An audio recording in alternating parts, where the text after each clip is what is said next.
Ujú. Bueno, vamos a abordar el tema en el transcurso del programa, doctor Huerta, e insisto que afortunado que usted está en Washington y conoce bien, desde el punto de vista científico, lo que se viene en la era Biden. Vamos a ver las cosas con esperanza. Y como somos democráticos, le vamos a dar con alegría la transferencia de la palabra a la invitada que está con nosotros esta mañana, la doctora Rosa Villanueva. Doctora, gracias por estar con nosotros. Bienvenida a Encendidos. Muchas gracias por la invitación. Gracias por contar conmigo. Muy agradecido. ¿Cómo está, doctora Villanueva? Gusto saludarla. Soy el doctor Huerta. Encantado. ¿Qué tal? Pues, doctora, vamos a conversar con Mauricio, con usted y con nuestros oyentes, obviamente, para entender la importancia del sistema primario de salud. ¿Por qué un sistema primario de la salud debe ser lo fundamental en una sociedad y cómo un buen sistema primario de salud nos podría ayudar en la lucha contra la pandemia? Descríbale a nuestros oyentes en términos sencillos, doctora, ¿qué cosa es un servicio primario de salud? Un servicio de atención primaria o de primer nivel de atención de salud es un servicio en el cual se congregan todas las policlínicas, todos los centros de salud, todos los puestos de salud. Y estos de acá vienen a tener un equipo multidisciplinario de salud, el cual va a estar a cargo de una población y un territorio asignado, ¿no? Entonces, lo que tenemos que lograr es que la población tenga ese acercamiento y tenga también la decisión y la confirmación de que si va al establecimiento de salud más cercano a su casa, va a ser atendido y va a ser cubierto sus necesidades de salud. Eso es lo que es el primer nivel de atención, ¿no? Y este nivel de atención va a cubrir cerca del 80% de sus necesidades de salud y tiene que lograr ello. En términos prácticos, entonces, significa esto en la atención primaria de salud que una persona podría tener en su vecindario, a pocas cuadras de su casa, una posta médica, un centro de salud, un centro que no solamente le brinde atención médica a él, a ella, a la familia, sino que esté bien equipado con el equipamiento básico, que tenga el personal médico necesario, sino que también este centro comunitario vaya a la comunidad, de repente visite a las familias y haga lo que se llama medicina familiar comunitaria, doctora. Claro, nosotros a veces le llamamos a eso el nivel cero de los sistemas de salud. El nivel cero serían las familias y la comunidad, ¿no? Ese primer contacto y esa interrelación que debe haber entre este equipo multidisciplinario de salud y los actores sociales y los líderes comunales de ese barrio, de esa manzana, de esa comunidad. O sea, necesitamos tener una mirada horizontal entre todos los que queremos el bienestar y salud de las personas. Entonces, hay muchos recursos en la comunidad donde se puede hacer salud y se puede promover el bienestar. Mauricio, dicen que soñar no cuesta nada, Mauricio, ¿verdad?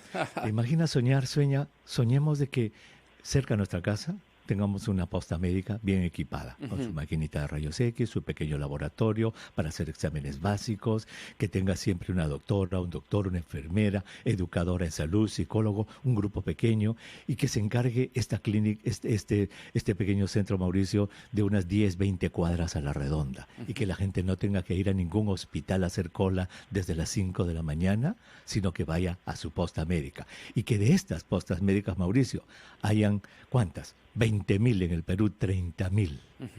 Sí, soñar no cuesta nada. No, nada, sería estupendo. El país soñado realmente, ¿no? Con una atención primaria eficiente, amigable, humana, próxima. El médico de casa, vuelve esa tradición donde el médico es uno más de la familia. Queremos regresar con la doctora Villanueva y con usted para reforzar aún más todas las rutas que tendríamos que tomar en el corto plazo para llegar a eso, a tener una atención primaria de salud eficiente. Tenemos los recursos económicos para implementarlo. Hay que ponernos y que nos de acuerdo. ayude en la lucha contra la pandemia. Correcto. Volvemos. Regresamos después de la pausa entonces. Y el doctor Elmer Huerta, habíamos esbozado el país soñado dentro de la pandemia con la atención primaria, teniendo en cuenta que cada distrito del Perú podría atender su posta impecablemente montada con lo básico, con lo necesario. Exacto. Y las familias de esa manzana, de ese distrito, se sentirían confiadas, seguras, bien monitoreadas por celular, por Skype, pero ahí lo tienen a la mano para evitar esta aglomeración, esta congestión, esta burocracia, que también, doctor, mata. La burocracia mata, sin lugar a dudas, y lo estamos viviendo en plena pandemia. Exacto. La doctora Rosa Villanueva ya es presidenta de la Sociedad Peruana de Medicina Familiar y Comunitaria. Y fíjate, Mauricio, en esta pandemia, como hemos hablado ya un año casi, 9 meses desde que empezó todo el problema en el Perú, Mauricio, y hemos siempre recurrido a los intensivistas, a los infectólogos, porque esa es la pandemia. Pero fíjate, la doctora Rosa Villanueva, ella que representa a una sociedad que tendría mucho que ver, tiene mucho que ver en este manejo de la pandemia. Y eso es lo que le quiero preguntar. Doctora Villanueva, ¿cuál sería la contribución si tuviéramos, en ese sueño que puse hace un rato, si tuviéramos un sistema primario de salud bien desarrollado, si lo hubiéramos tenido, cuál hubiera sido la contribución de ese sistema primario en ameliorar el impacto de esta pandemia? Bueno, si cada centro de salud del país tuviera un médico de familia liderando un equipo multidisciplinario, este médico de familia lideraría un trabajo más integral, ¿no? Más integral junto con la comunidad y con la comunidad. ¿Por qué razón? Sabemos, ya eso es algo que se sabe, que el 80% de toda la patología COVID es un caso leve, ¿no? Pero este caso leve es una persona con sentimientos, una persona que tiene la angustia y la incertidumbre de saber qué va a pasar con ella. Entonces necesita un seguimiento, necesita un control, necesita una vigía para poderlo controlar día tras día sus síntomas, de repente por un teléfono, con algo tan simple como una llamada, ¿no? Como una videollamada de repente para ver cómo está su estado. Entonces, este médico de familia, junto con este equipo, podría hacer esa labor de seguimiento y evitar esos ingresos excesivos a los hospitales, a las salas de emergencia, que a veces agotan, ¿no?, a otros especialistas, y este equipo en la comunidad podría hacer toda esa vigilancia comunitaria que se necesita, ¿no? Y eso ya existen ejemplos, ¿verdad? En América, Cuba, por ejemplo, tiene un sistema primario muy bien desarrollado, Costa Rica lo tiene bien, en Colombia se han hecho en algunas ciudades, en Cali, en Bogotá. O sea, hay ejemplos ya de esto. Y quiero preguntarle, doctora, ¿por qué en el Perú todavía creemos que el hospital, la catedral, el hospital es lo único? ¿Y por qué los políticos solamente ofrecen hospitales y a nadie se le ha ocurrido ofrecer sistema primario de salud? ¿Por qué? Yo creo que es un tema desde la educación, ¿no? Desde que iniciamos las carreras o las especialidades, en cada una de las carreras de salud, siempre se nos habla de ser súper especialistas, de llegar a tener el control de las enfermedades, a descubrir la mejor vacuna o el mejor medicamento, y ser eso, un súper especialista, que a mí no me parece malo, pero también se debe ver el otro lado de la moneda, que es quién va a trabajar con la comunidad, quién va a ver los comportamientos de las personas, ¿no? Ahorita yo veo todas las noticias, desde que ha empezado la segunda ola, que hablamos mucho del comportamiento de las personas, ¿no? Pero si tenemos una persona que gana el mínimo y que tiene en su bolsillo 20 soles y tiene que ver si va a comprar las mascarillas para su familia o va a comer ese día su familia, pues va a decidir porque su familia coma, ¿no? Entonces tenemos que educarla y tenemos que darle toda la parte social y la parte de salud emocional que necesita, aparte de ver la parte física, ¿no? Entonces eso tranquilamente lo puede hacer un médico de familia, porque está especializado por 3 años en dar una atención integral. Muy bien. Pues entonces, Mauricio, fíjate lo que nos dice la doctora, que estamos sesgados desde siempre, desde nuestra educación básica. Pensamos que el hospital debe ser el centro del sistema de salud, cuando en realidad el centro del sistema de salud, Mauricio, debería ser un centro de salud comunitario en tu vecindario. Doctora, ¿y cuántos médicos de familia hay en el Perú? Aproximadamente tenemos 1.200 médicos de familia en el país. 1.200. Y existen, supongo, proporciones internacionales. ¿Cuántos nos faltarían? ¿Cuál es la proporción que se necesitaría de tener? 1.200 no nos dice mucho. ¿Cómo es? Por ejemplo, por cada 100.000 habitantes. Según OCDE, nosotros deberíamos, o los países que tienen una atención primaria más avanzada, ellos a través de algunos estudios han logrado determinar que 1.000 personas necesitan un médico de familia, ¿no? Un médico de cabecera. Un médico de cabecera por 1.000. ¿Y el Perú cuántos tiene con estos 1.200? 1 por 20.000. 1 por 20.000. Mira, Mauricio, se necesitaría un médico de familia por cada 1.000 habitantes y el Perú tiene 1 por cada 20.000. Muy desfasados, ¿no? Muy desfasados, muy desatendido, ¿no? ¿Y qué se necesita para promover esto, doctora? ¿Qué se necesita? Necesitamos promoverlo desde la academia, promoverlo desde nuestros gestores, ¿no? Yo creo que hay que ver todas las propuestas de campaña de nuestros candidatos, ¿no? Políticos, para ver qué están hablando sobre la atención primaria, sobre la salud de la comunidad, ¿no? Yo veo que siempre se promueve el hacer mejores hospitales, más avanzados, ¿no? Pero ahí solo estamos enfocándonos en la parte recuperativa, ¿no? En la parte de recuperar la salud de las personas. Pero ¿cómo promovemos esa salud en las personas? ¿Quién lo hace en este momento? Eso no lo sabemos, ¿no? Doctora, entonces lo que usted nos está diciendo y le está diciendo a los oyentes de RPP Noticias es algo muy cierto. Lo que se necesita entonces es una decisión política. Y ahora que estamos en campaña, yo me atrevo a decir, Mauricio, no sé tú, pero aquel candidato que venga a decir, yo voy a construir un hospital en cada provincia, a ese yo lo descarto, Mauricio. No sé, doctora, ¿usted le haría caso a ese candidato o candidata o no? Algo que debemos también mirar es que no debemos tener una visión en dicotomía, ¿no? Es decir, no hay una contraposición entre el centro de salud y el hospital, ¿no? No hay una contraposición entre el médico de cabecera y el médico súper especialista, o el médico de familia y el médico súper especialista. Los dos somos necesarios en nuestros ámbitos, pero algo que se ha dejado de lado mucho mucho tiempo en el país es el primer nivel de atención. Y necesitamos enfocarlo y fortalecerlo. Más bien, son como los dos brazos de una persona. El brazo derecho y el brazo izquierdo sirven para lo mismo, para la simetría de nuestro cuerpo y para hacer cosas. En este caso usted dice que el brazo izquierdo o derecho, cualquiera que sea, se ha puesto chiquitito y el otro brazo ha crecido gigante, de una manera gigante. Exacto. Y eso obviamente hay que corregirlo. Doctora, cuando regresemos quisiera preguntarle, por favor, y para que oriente a nuestros oyentes, ¿cómo se maneja COVID-19 en la casa? Con esta ola que estamos teniendo van a haber muchos casos de COVID-19 entre nuestros oyentes. Ojalá que no, ojalá que nos cuidemos bien, pero cuando ocurra un caso de COVID-19, ¿cuál es el enfoque de medicina familiar, de medicina comunitaria para manejar la enfermedad en la casa? Regresamos con eso, Mauricio. Claro que sí. Regresamos.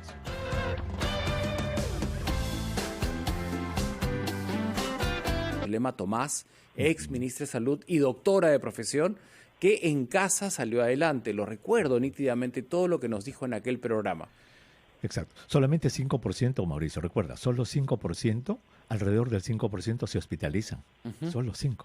Lo cual significa que el 95% lo pasan en la casa. Por lo tanto, es fundamental que la gente entienda, aprenda cómo manejar esta enfermedad en la casa. Y le vamos a preguntar a nuestra invitada, la doctora Rosa Villanueva, presidenta de la Sociedad Peruana de Medicina Familiar y Comunitaria. Doctora, ¿qué consejo le puede dar a nuestro oyente que ojalá que no se infecte, pero se infecte, empieza con dolor de garganta, le hacen la prueba y le sale positivo? ¿Qué se le puede decir? En primer lugar, la mirada de nosotros, los médicos de familia, es una mirada integral, ¿no?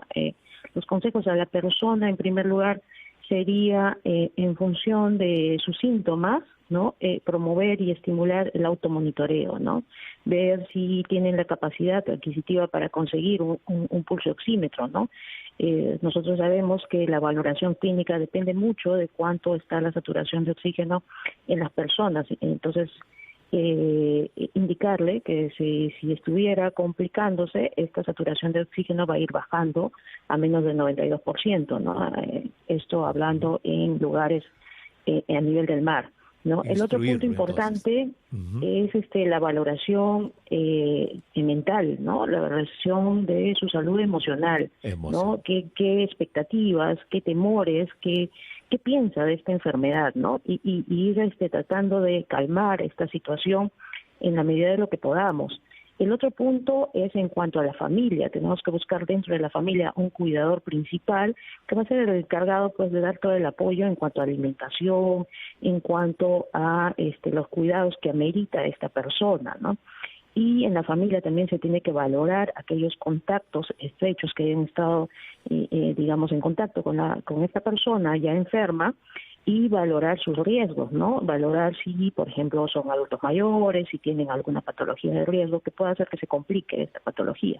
Valorar también en la familia el hacinamiento, ¿no? El poder tener a la mano un servicios higiénicos, tener a la mano una habitación propia. Y en la comunidad lo que se tiene que hacer es valorar cuál va a ser el plan de evacuación. Es decir, si quiera Dios no pase, me complico, ¿en quién me puedo apoyar de mi comunidad para poder ser evacuada inmediatamente a un hospital, a una emergencia, ¿no? Entonces, esas tres cosas tienen que cumplirse y tratar de estimularte desde la mirada de medicina familiar en la persona enferma.